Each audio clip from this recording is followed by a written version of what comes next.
Morning, Miss Hathaway. Oh, I'm expecting Mr. Clampett for a very important meeting. Will Jethro be with him? Probably. Come in and bring your book. I've decided to get rid of Kavanaugh. Give his seat on the board of directors to Jed Clampett. We'll buy him new clothes, a new car, he'll join the club. He'll meet and mingle with important people. The first thing you know, Mr. Clampett will be hooked on the good life and won't want to go back to those hills. Especially if he has to draw the money out of his own bank. Huh. Brilliant idea, right? Miss Hathaway, when I say right, question mark, you're supposed to say right, exclamation point. Miss Hathaway. Yes, Chief.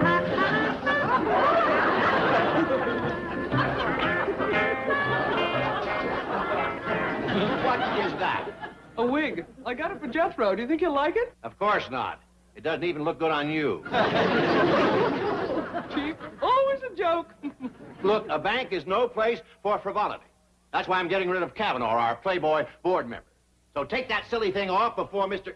Clampett. How are you? Howdy, howdy, ma'am. Howdy, ma'am. Hello there. Hey, why, it's Miss Jane. Well, I'll be doggone.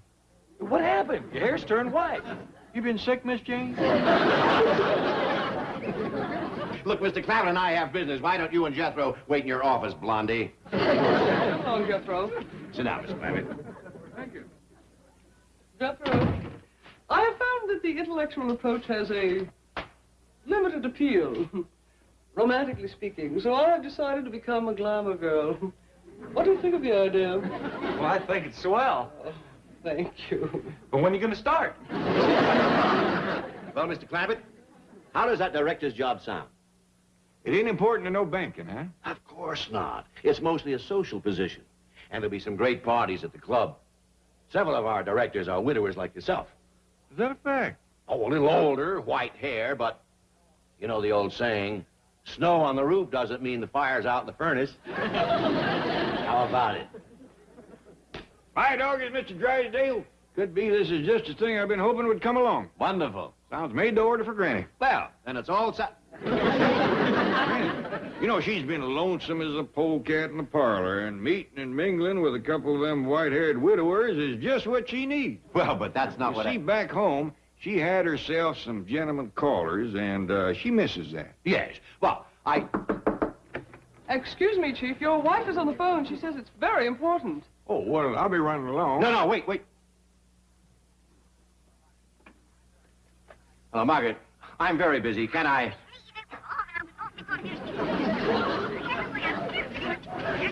Yes, dear, you tell me all about it.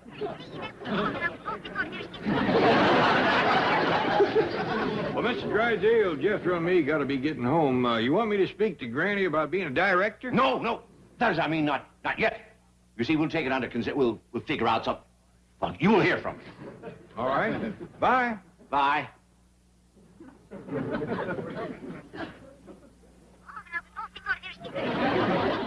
Really? And what did your mother say then?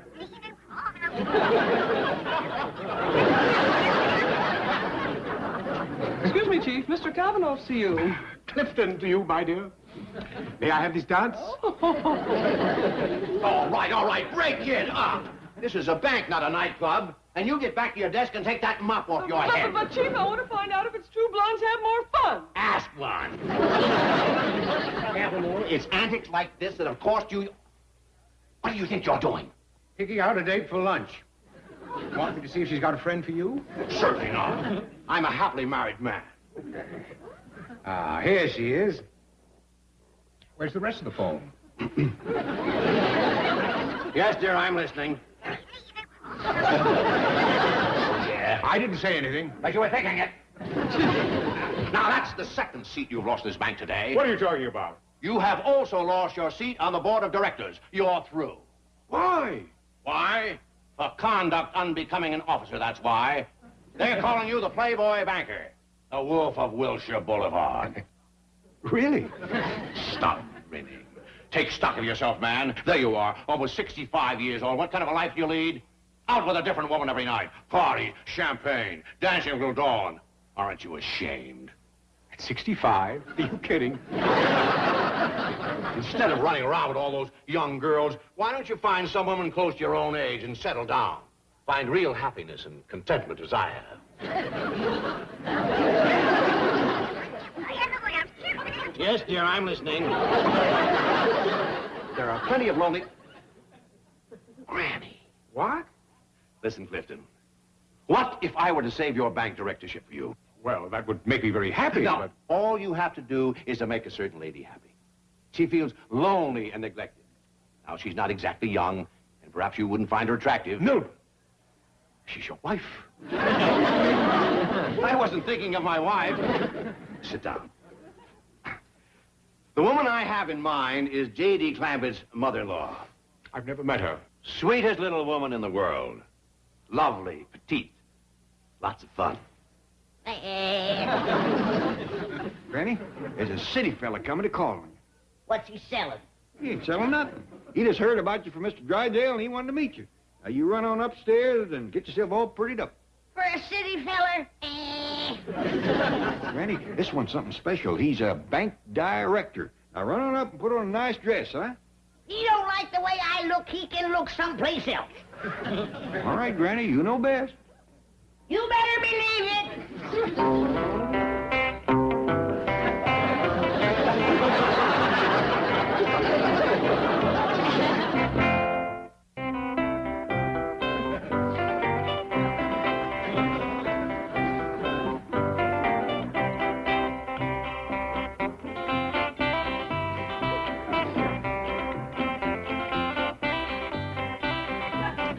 What you doing, Granny? I'm dusting. What does it look like I'm doing? Oh, it smells so good. That's lavender furniture polish. Ma, you sure are gussing up for housework. Well, I'm trying to set an example for the rest of this family. What if we was all of a sudden to have company? Us? What kind of company? Any kind.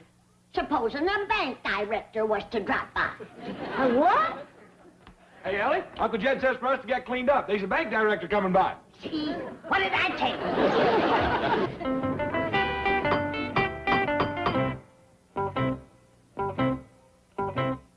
See who that is, will you, Jed? I'm busy. Well, that's probably your gentleman caller, Mr. Cavanaugh. Well, if it is, have him sit down. I'll get to him when I can. How do you do? I'm Clifton Cavanaugh. I believe Mr. Clampetts expecting me. Come in, come in. I'm Jed Clampett. So you're J.D. Clampett, eh? Yes, sir. Pleased to meet you. Well, it's a rare treat to shake hands with you like this. Oh? That's the way I've always done it. Oh, I mean, you're quite a famous man with all those millions in the bank. Close to 50 now, isn't it? Well, to tell you the truth, Mr. Cavanaugh, I ain't never seen him to count him. But I got a nephew, Jethro, and he's right good at ciphering. One of these days, I'm going to send him down to the bank, pile up all my money, and... Oh, Bert never forgot. You come to see Granny. Oh, no, I'm here to see your mother-in-law. Yeah, that's Granny. Granny! Gentleman caller here to see you. Another one?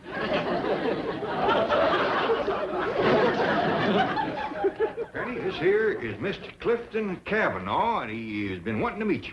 Well, you ought to told me he was coming. I'd have got fixed up a little. Yeah, I'm sorry about that. Well, I'm going to leave you two alone. There's a nice warm fire in the parlor. So, you've been wanting to meet me, have you? Yes. And now that I have... Au revoir. Hey, that's the wrong way. The parlor's in here. I dare not trust myself alone with you, you enticing creature. Going somewhere, Cavanaugh? Yes, as a matter of fact, He don't trust himself alone with me. Neither do I. That's why I'm here. There's a nice fire in the parlor, Mr. Cavanaugh. Clifton to you, my dear. Well, that sounds perfectly wonderful, but it's getting late, you see, and I have to dress for dinner. Where are you taking Granny for dinner? Granny? Any place you say, Clifton. There's nothing I'd enjoy more than taking you to dinner. However, unfortunately, I already have a dinner date with my aunt. Dear, sweet, old Aunt Phyllis. She's been looking forward to it for a long time. Then there's no problem. You can take along Mr. Clampett for your aunt. That'll be just dandy. A nice foursome. Yes, it would be. My car, though, only holds 2 people. Then take mine. Very nice of you, Milburn, but I promised Aunt Phyllis a ride in an open car. The dear old girl loves to look at the stars and the bright lights. Then we can take ours. It's as open as they come. Well, then, it's all settled. I'll go speak to Mr. Clampett. Oh, wait. Mr. Clampett might not like Aunt Phyllis. I've seen some of these dear, sweet old aunts you take out for dinner. Mr. Clampett will adore Aunt Phyllis.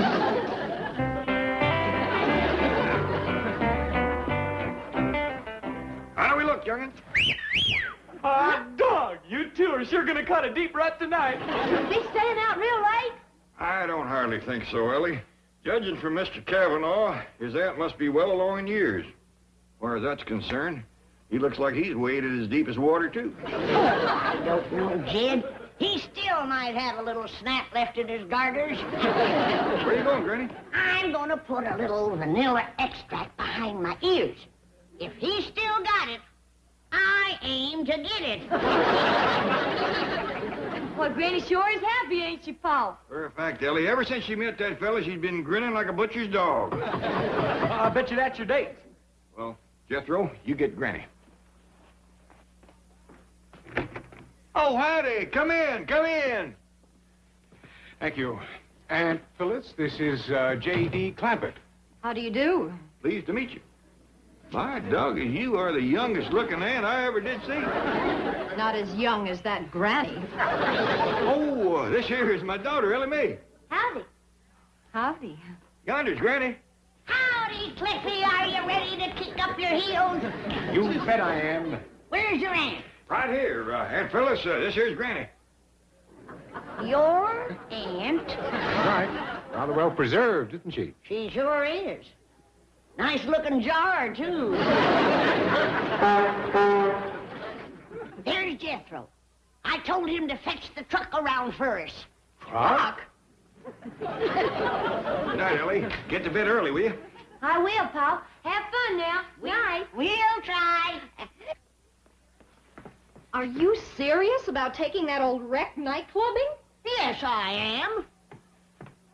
And that's no way to talk about your own nephew. Aunt Phyllis?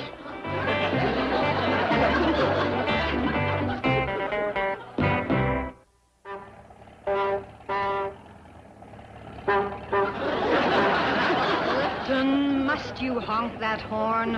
In view of the fact that we have practically no brakes or lights, I think it advisable. I reckon you must be enjoying this, Aunt Phyllis. Me? Your nephew told us how fond you are riding in the open. That's why we brung the truck. I don't know how I'm going to repay him for tonight. Oh, just forget about that. Treats on us fellers. Can't we go someplace and eat quickly? I'm all for that, Phyllis. I'm hungrier than a woodpecker with a sore beak. Let's go someplace where there's music. Granny's fond of dancing. So is Jed. You got a treat coming to you, honey. When old Jed gets to stomping, he plumb knocks the hay out of the loft. You fond of dancing, Aunt Phyllis? Well, Aunt Phyllis just loves to dance. You got a stitch, Cliffy? I'll be all right. Can't we go someplace and eat? All right, honey. Aunt Phyllis. Any preferences? How about a dark drive-in? That's all right, as long as you got dancing. Leave it to me. I know every spot in town. Well, get to one in a hurry. Some people like to be in bed by 8 o'clock.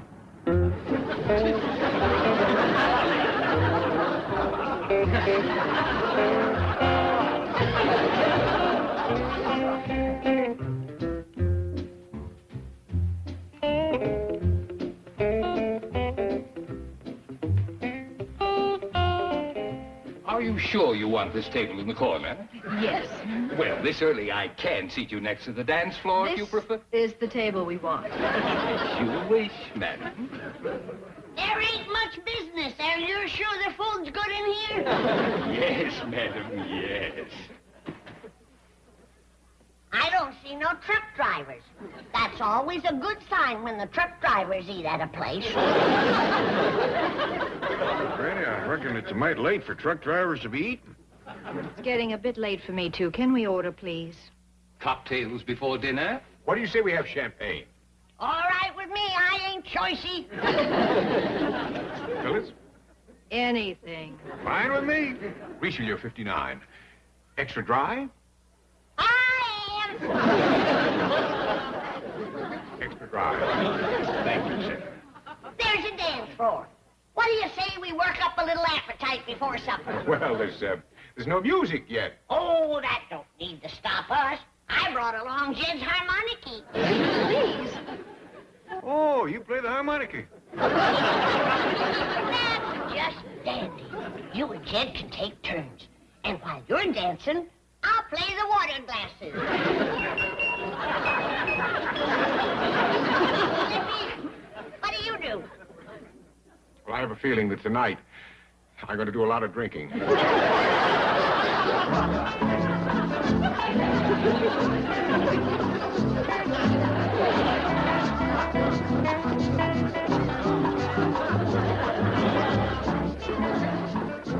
the matter with you, Cliffy? Don't you know how to dance? Well, not the kind you're doing.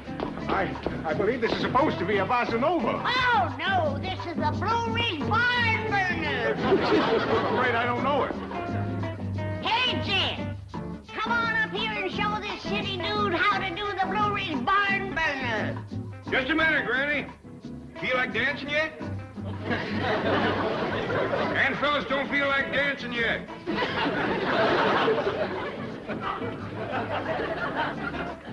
I reckon she's having mighty too much to drink. Yeah,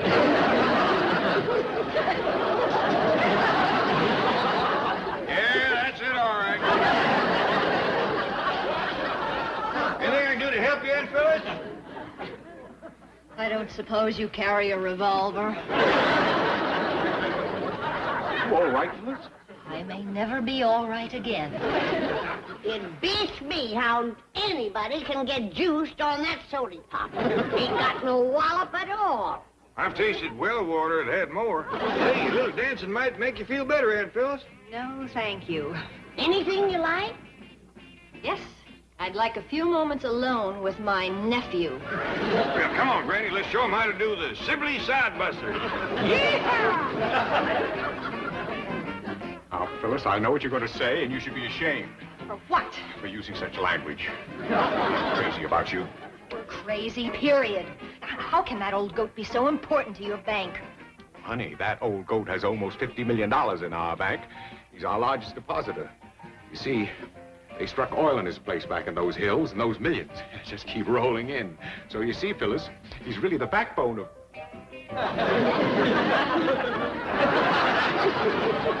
May I cut in? You feeling better, Auntie? Oh, I feel great. Go to it. You know the Sibley Sidebuster, do you? Oh, no, but I'll learn. And I'm going to show you a few things along the way.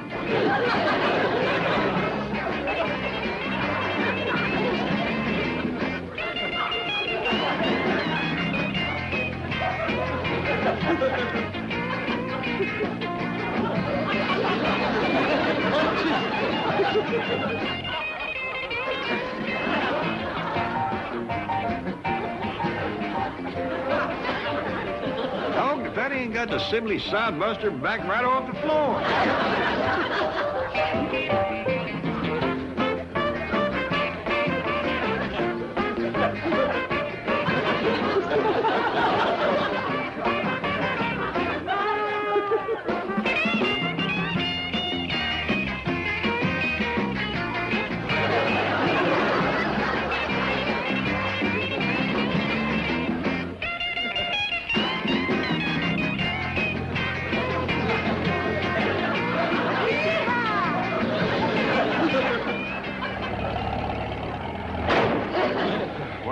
Where are we? Home. 3 o'clock in the morning. Well, Mr. Clampett, we certainly painted the town. Where are Phyllis and Mr. Clampett? We left them off at the Watusi Go-Go. I I'd better get on over there. Oh, they someplace else by now. They was gonna dance their way right down the Sunset Strip. Could I have a cup of coffee? Sure, come on in. Maybe you'd rather have a glass of warm milk. Yeah. Sounds great. Hardy pooper.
Probably all stove up from dancing with that city woman all night. Was you two out all night? Oh, not me. I come home at a decent hour. But your pa was like a colt in a clover patch, kicking up his heels all over that dance floor, cavorting from one nightclub to another. Sounds like Pa had a good time. Oh, he was cutting tall timber last night. But he'll have stumps to pull this morning.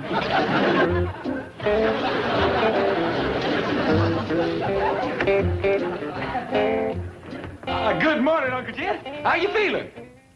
Just dandy. Well, Granny said she bet you'd be stove up like a rusty pump. Not me. I'm fine as frogs here. Oh, good for you. Thank you, boy. Why didn't you go see if Granny needs you? Oh, yes, sir. Hey, did you and Miss Phyllis do any of them new dances last night? Like the Watusi, the Frug, the Jerk, or the Monkey? I wouldn't be a bit surprised. Well, come on, show me. Come on. Hey, Granny was right. Hey, you are stove up. Why, you are as stiff as a board. Hey, I'll go tell her. No. What do you want to tell her for? Well, so she can take care of you. She'll rub in some of her liniment. The only thing she'll rub in will be some of our told you so, and like dog if I'm going to give her that satisfaction. Well, the Hollywood Playboy is up. The dancing darling of the nightclub crowd, Mr. Twinkletoe. Twinkletoe? That's what his lady friend called him. You should have seen the two of them cutting didos on the dance floor last night. They stopped up a storm, huh, Granny? They were bouncing around like a couple of chickens in high rye. How about some victuals? Oh? Ain't you gonna be dining out with your lady love? She your lady love, Uncle Jed? No, she ain't. She probably forgot all about me by now. The way you was showing off, you'll never get out of her clutches. She got you in her clutches, Uncle Jed? Of course not. I just took the woman dancing one night. That don't hardly put me in her clutches. She's got her painted fingernails in you like a fistful of fish hooks. Oh, I'll get it. I know how it hurts you to walk, Uncle Jed. He sure is stove up, Granny. Thank you, boy. Howdy. Good morning, Twinkle Toes. No, ma'am. This ain't Twinkle Toes. Just a minute. It's your lady love, Uncle Jed. Thanks again, boy. You're welcome. Boy, she purrs like a cat full of cream. Put some gas in the truck. Truck don't need gas. We'll drive around till it does. Morning, Miss Phyllis. Good morning, Twinkle Toes. Oh, I had such a wonderful time last night. You're such fun. Well, thank you, ma'am. You're a heap of fun yourself. Sure is a pretty day, ain't it? It's a beautiful day. What do you say we go out to the racetrack? Well, to tell you the truth, I don't feel too much like doing any fast running this morning. Oh, you say the cutest things. Now, we'll watch the horses run. Oh, the horse races. Well, is there a county fair on? Well, sort of. How about it? Can I drop by and pick you up? Well, thank you very much, Miss Phyllis, but I kind of thought I'd just sort of take it easy today. That's right. Now, you get into bed with a hot water bottle, and I'll fetch some liniment for your poor, tired, aching bones. Next time, maybe you'll listen to me and act your age. Miss Phyllis, I'd be a right pleasure to go to the horse races with you today. Wonderful. I'll be there in 45 minutes. Bye.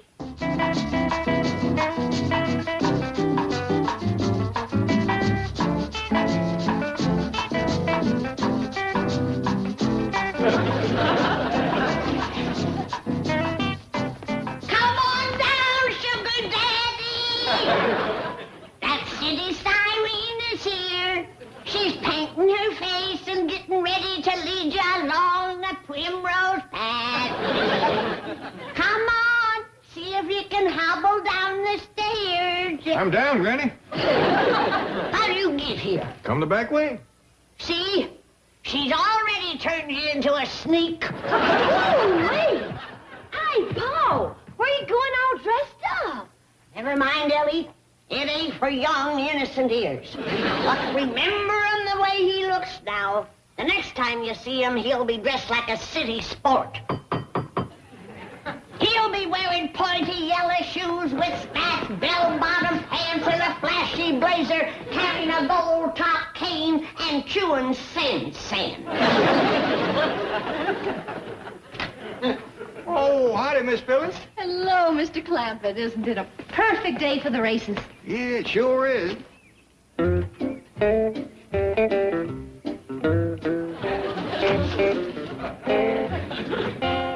Well, say, Miss Phyllis, before we get to them races, could we stop and get me some sporty city clothes? That's a wonderful idea. Well, good. I'd like some of them pointy yellow shoes and some spats and some bell-bottom pants and one of them flashy blazers. Well, if we can't find those, I have some other suggestions. Hop in. Yes, ma'am. Got a little in it. Oh, there's plenty of room once you get in. Yeah, well,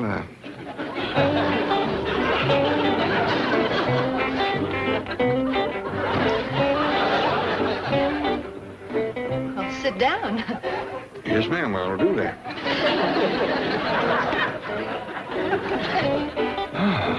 I made it. And furthermore, Senator, I would like to remind you of your campaign promise, in which you said, by thunder, that's Jed Clampett. The senator said that. Come here quickly. Isn't that Mr. Clampett? Why, yes, it is.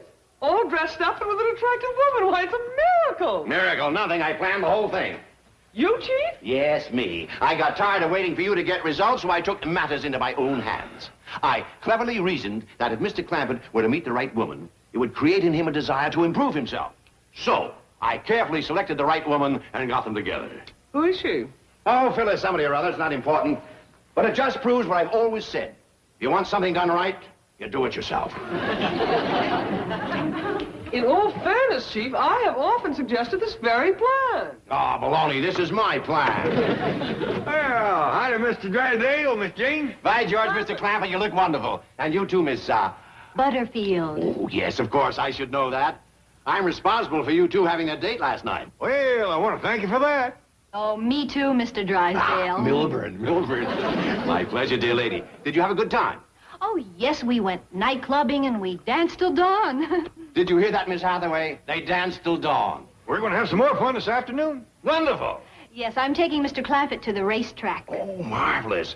Did you hear that, Miss Hathaway? They're going to the racetrack. And we'd like a nice big sack full of money to take along. Did you hear that, Miss Hathaway? They're like a nice big... What did you say? A sack full of money. Make it big bills, please. They're easier to carry. They'd like a sack full of big... I heard it! All right, let's go down to the cashier and get it. Oh, thank you. You and your stupid plan. All right, Debbie, you in charge. You stay there. Now you got to drive. Herman, you stay there. Okay. What are you doing with all them varmints in the truck? Well, Granny, as long as we was going out to the fairgrounds, I figured my critters might win some blow ribbons. We is going to the fairgrounds to find your paw and to fetch him back home before it's too late. We ain't got no time for livestock. Yes, Granny.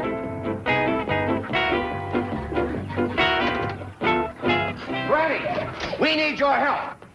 I ain't got time for you, Mr. Drysdale. Jed is mixed up with a high-stepping city woman. Oh, no, it's worse than that. We've been doing some investigating. He's mixed up with a notorious gold digger. A scheming adventuress. A money-hungry chorus girl. 3 more. He's gone hog wild. Hurry, young'uns. We got to get to the fairgrounds and save Jed. He's done started himself a harem. There's only one woman, but she's more than a match for Mr. Clampett. And they're not at the fairgrounds. They have gone to the racetrack. With a whole sack full of my money. I mean Mr. Clampett's money. From what we found out about Phyllis, it will not last long. Yeah, she loves to bet on the horses. You mean she's a gambling woman? That is putting it mildly. She'll go through my money, I mean Mr. Clampett's money, like a hot knife through butter. Let's go! We'll take my car. Yeah. Hold on, young'uns. You ain't going no place where there's horse betting and chorus girls. Well, I like horses. And I like chorus girls. You stay here and keep a light burning in the window. If we don't find Jed, he'll come dragging home tonight, flat busted, without a friend to his name. Like all gamblers and playboys.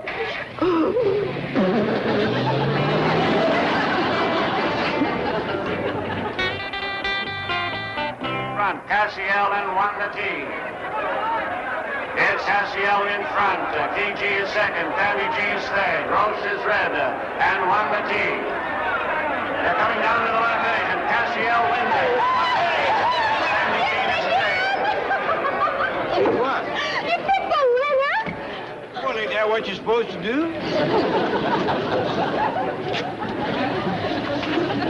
I told you not to bet on that beetle. But, Marge, every tip sheet had him to win in a walk. They were half right. He walked, but he didn't win. So sue me. You and your tip sheets. He's had 3 winners in a row, and he hasn't even got a program. I'll be right back.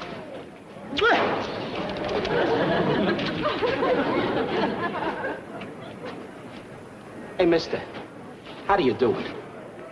Oh, well, that ain't what it looks like. She's just happy because I told her which horse is going to win.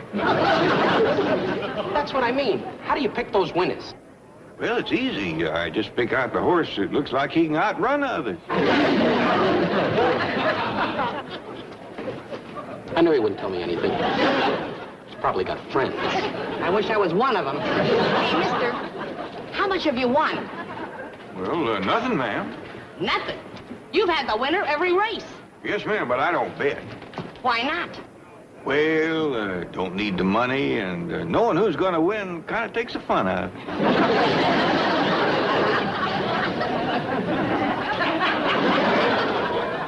You're right. We're not going to get a straight answer out of him. Don't worry about it, Marge. I got a sure thing in the 4th.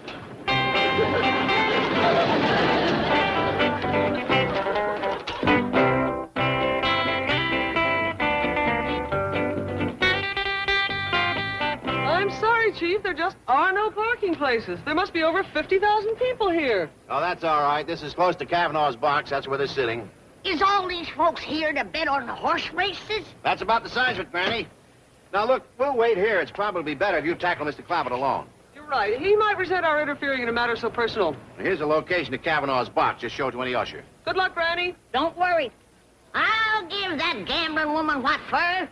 And it won't hurt the rest of them folks to hear what I got to say, neither.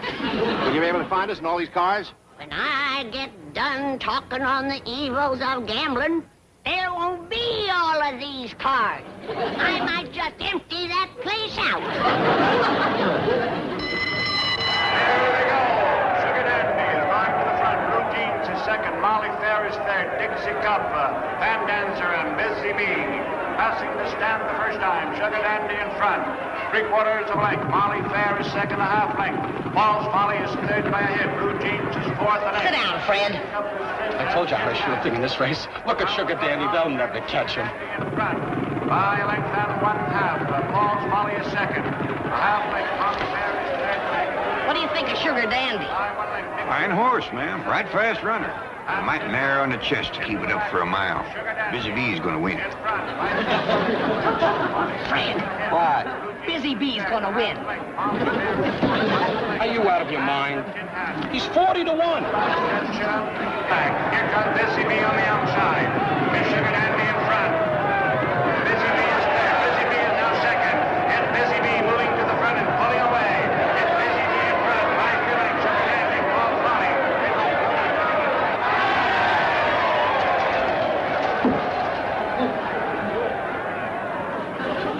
Had enough, Fred? I'll get even on this next race. You got another sure winner, have you? Don't bug me, Marge. Just give me some money. What for? You want to buy some more tip sheets? You're bugging me, Marge.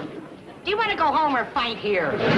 You're getting me mad, Marge. Let's face it, you can't pick a winner. I should have known that on my wedding day. Oh, yeah? Yeah, Why couldn't I have married somebody like him? because you don't look like her. Oh, yeah? Yeah. Maybe we ought to get out of here before we cause any more trouble. You don't want to go home this early, do you? We don't have to go home. We could do some more shopping. For you this time. Let's go.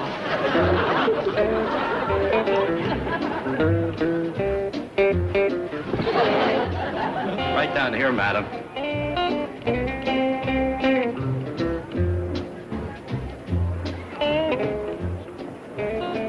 Well, here you are. Where's Jed and that chorus girl? Well, I don't know, madam. Perhaps they stepped out for refreshments.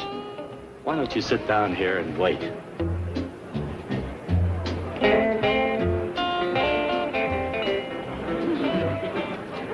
Marge, I've got it. A real sleeper. Give me some money. Not a penny. Ah, Marge. This is grocery money.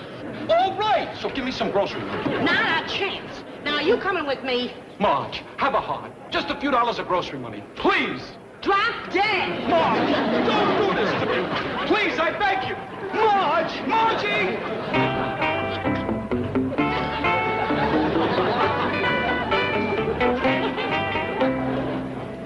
Sonny, wouldn't she give you no grocery money? Not a cent. And $5 could get me well. Are you sick? I've been sick since the first race. Wait. That's no time to do without victuals. Here. Bless you. I'll split everything I get with you. Oh, I'm not hungry. You don't have to. There they go. It's Hazy Mountain in front. Lake Louise is second. Martinique is third. And Lisa. It's Hazy Mountain. Pumpkinhead and Lisa. It's Hazy Mountain in front. Hazy Mountain. Lisa. Here it is. It's half yours. Where'd you get that? I bet you $5 to win on a long shot. You mean you gambled my money on a horse race? That's right. And I finally picked the winner. Well, don't stand there. Sit down and pick another one. Do you think she could have gotten lost, Chief? No, she probably had a little set-to with Phyllis. But it shouldn't take this long. It's time for the 7th race. Well, maybe she's lecturing those 50,000 people on the evils of gambling. Oh, Chief, who would listen? 49,000 losers. Second,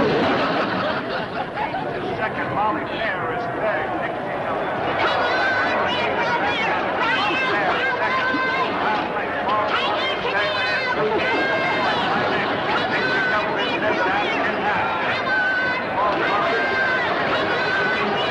Molly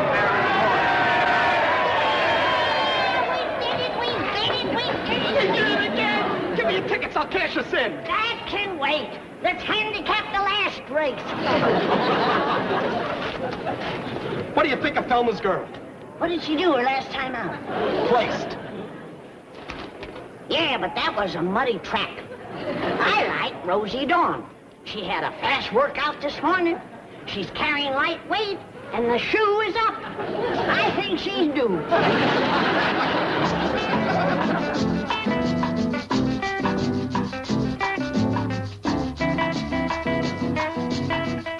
Hey, Uncle Jed, I bet you didn't know I was such a good dancer.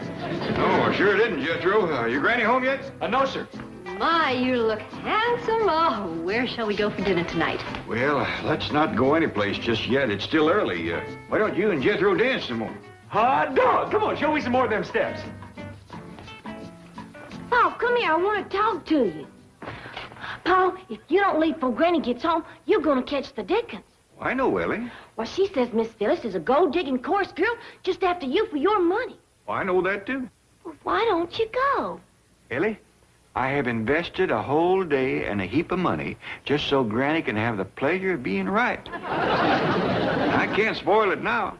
Why, she's going to have more fun than... Hey, Granny, you finally got home. Granny? Excuse me, Ellie. Here comes Granny's big moment.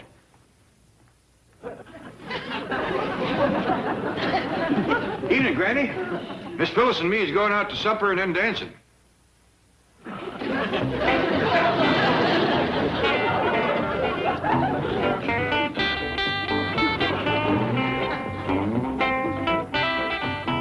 Mrs. Drydale, did anything happen to Granny? I'll say.